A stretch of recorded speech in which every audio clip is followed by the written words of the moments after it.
Halo Pak D Lover, ketemu lagi ya sama Pak D. Dan seperti biasa, kali ini Pak D bakal mendongeng sebuah alur cerita dari film-film yang kalian request. Dan untuk hari ini requestan datang dari teman kita yang satu ini. Dia merequest sebuah film yang berjudul Callboy. Film ini menceritakan tentang bagaimana seorang pria biasa, ya kayak cowok-cowok pada umumnya lah, yang kemudian merubah takdir hidupnya menjadi seorang fuckboy panggilan. Dan sekaligus perjalanannya mencari sosok seorang ibu yang sudah meninggal sejak ia masih kecil. Namun ketika ia menjalani profesinya sebagai fuckboy panggilan, kemudian ia mengetahui sebuah fakta yang tidak terduga tentang ibunya. Penasaran toh? Oke wes, langsung saja kita masuk ke review. Silahkan klik dulu tombol subscribe-nya, klik.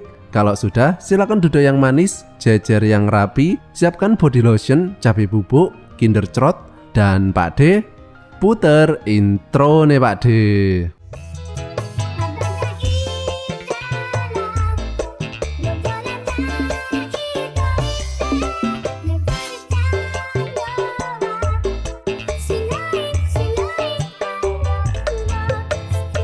Kono bangumi wa goran no sponsor no teikyo de ookuri shimasu.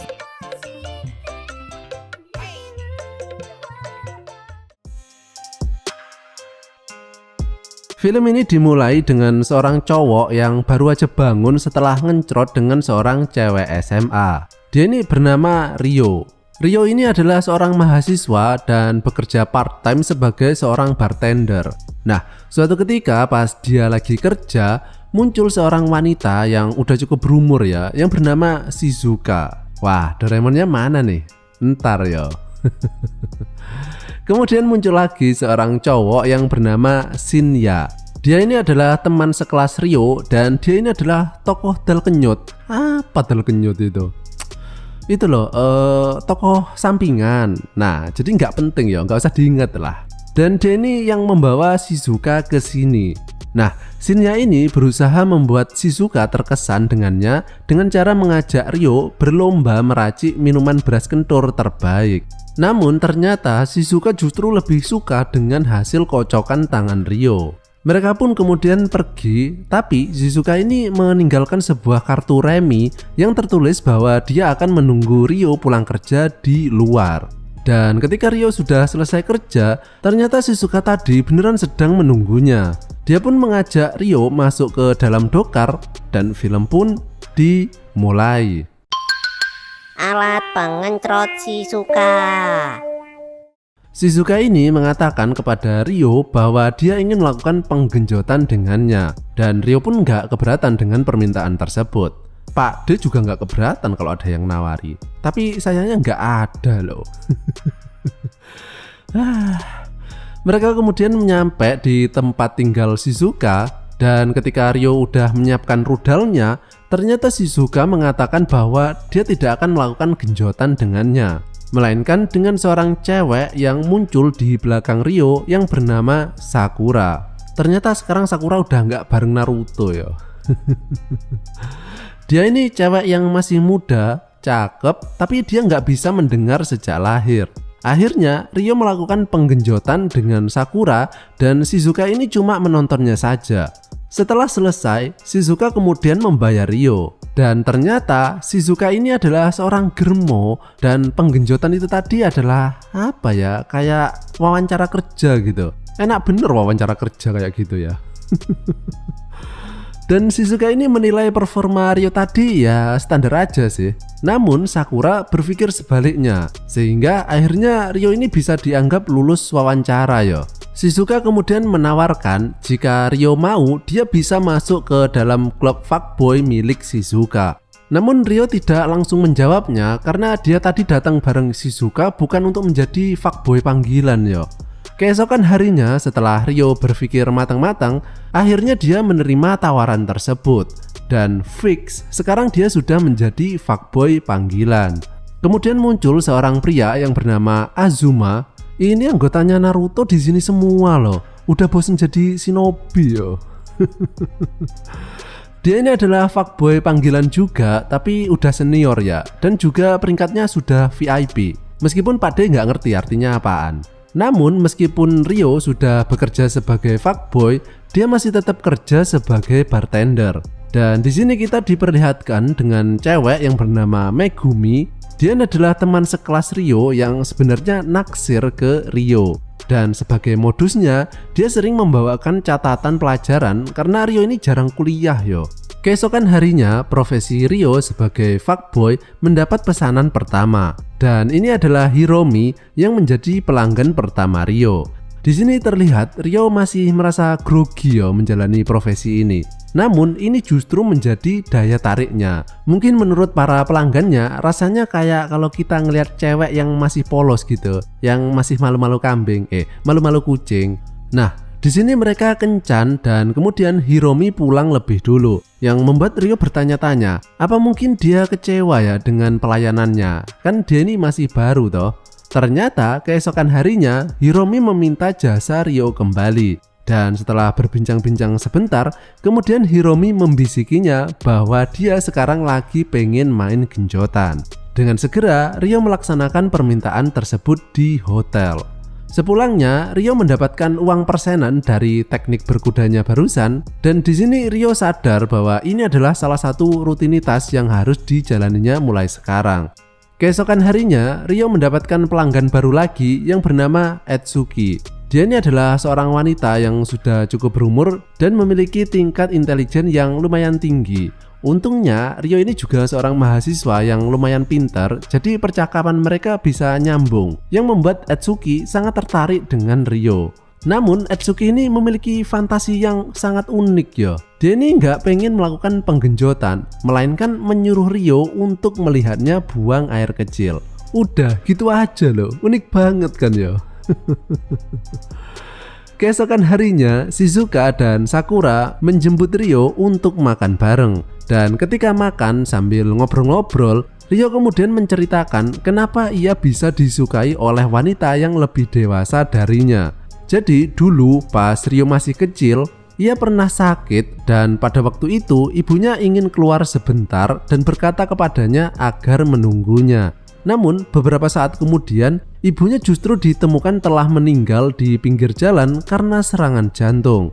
Nah, mulai saat itulah ketika Ryo ini dekat dengan sosok wanita yang lebih dewasa, ia jadi merasa lebih nyaman daripada dengan cewek seumurannya. Ryo kemudian kembali mendapat pelanggan baru, dan dia ini adalah seorang ibu rumah tangga yang ngenes yo. Kenapa? Karena sejak ia melahirkan anak pertamanya, suaminya kemudian nggak mau main kuda-kudaan lagi. Nggak tahu kenapa. Mungkin karena terlalu lebar yo. Dan sebagai provider jasa penggenjotan yang baik, Ryo pun langsung melaksanakan tugas bercocok tanamnya. Keesokan harinya, Ryo mendapat orderan lagi dari orang yang kaya. Namun yang order itu bukan yang cewek, melainkan yang cowok. Yang ini nih orangnya. Dan di sampingnya ini adalah istrinya yang umurnya lumayan beda jauh ya, yang bernama Kiko. Kiko enak tau.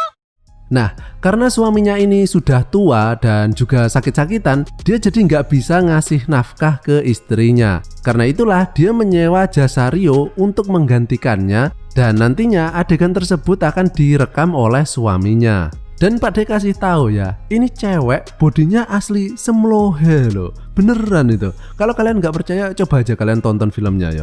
Dan adegannya ini bisa Pak D katakan yang paling panas ya. Kebanyakan balsem mungkin, jadi panas ya.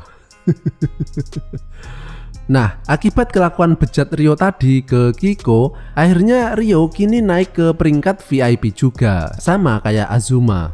Namun beberapa hari kemudian, kabar tentang Ryo yang menjadi fuckboy kemudian didengar oleh temannya yaitu Shinya, yang kemudian memberitahu Megumi, yang akhirnya membuat Megumi marah melihat cowok yang ditaksirnya ini kerja begituan. Dasar Shinya tokoh dal kenyut, iri ya kerjone. Namun kemudian terjadi hal yang gak disangka-sangka. Megumi yang tadi marah-marah kemudian sekarang justru memesan jasa Ryo, karena menurutnya hanya dengan cara seperti inilah ia akhirnya bisa merasakan kasih sayang dari Ryo. Sepulangnya, Ryo yang sudah naik peringkat jadi VIP ini kemudian ingin diberikan hadiah oleh Shizuka, dan Shizuka mengatakan bahwa Ryo boleh meminta apa saja. Nah, Ryo ini sebenarnya suka kepada Shizuka karena menurutnya dia ini adalah sosok wanita yang dicarinya selama ini. Jadi Ryo meminta Shizuka untuk melakukan penggenjotan dengannya. Namun ternyata permintaan tersebut ditolak oleh Shizuka. Ada yang tahu kenapa? Jadi Shizuka ini dulunya adalah cewek pengencrot, namun kemudian ia tertular HIV yang membuatnya nggak bisa ngencrot lagi yo. Dan Sakura ini adalah anak Shizuka, jadi Shizuka mengatakan mending jadian sama anakku aja. Tapi Ryo ini kan sukanya kepada Shizuka toh. Akhirnya Sakura mengatakan bahwa tidak apa-apa dia mencintai Shizuka, tapi entar bercocok tanamnya sama Sakura. Nah, bingung toh? Ya wes, nggak usah dipikir yo.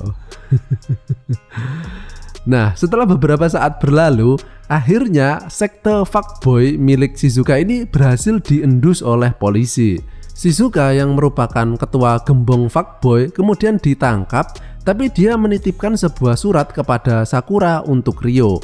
Dan di surat tersebut, Shizuka mengatakan bahwa ia mengenal ibu Ryo. Dan ternyata dulunya ibu Ryo juga seorang cewek pengencrot. Namun Shizuka mengatakan bahwa Ryo nggak boleh merasa marah kepada ibunya karena dia sendiri sekarang juga udah memilih jalan tersebut toh, sehingga seharusnya dia mengerti perasaan ibunya tersebut. Nah, Shizuka tadi kan udah ditahan toh sama polisi, yang tentunya jasa fuckboy ini juga berhenti. Tapi 1 tahun kemudian Ryo, Azuma, dan Sakura kemudian memutuskan untuk melanjutkan usaha Shizuka tersebut. Dan akhirnya film pun berakhir.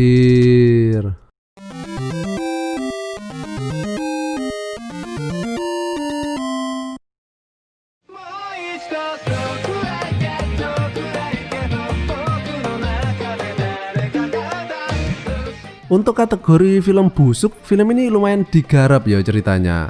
Nggak bagus-bagus amat sih, tapi kalau dibandingkan dengan film sejenis lainnya, film ini lumayan lah ceritanya.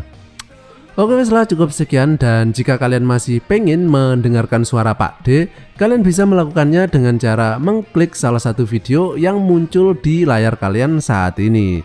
Oke wes, terima kasih dan sampai jumpa di tongkrongan selanjutnya, masih bersama Pak D.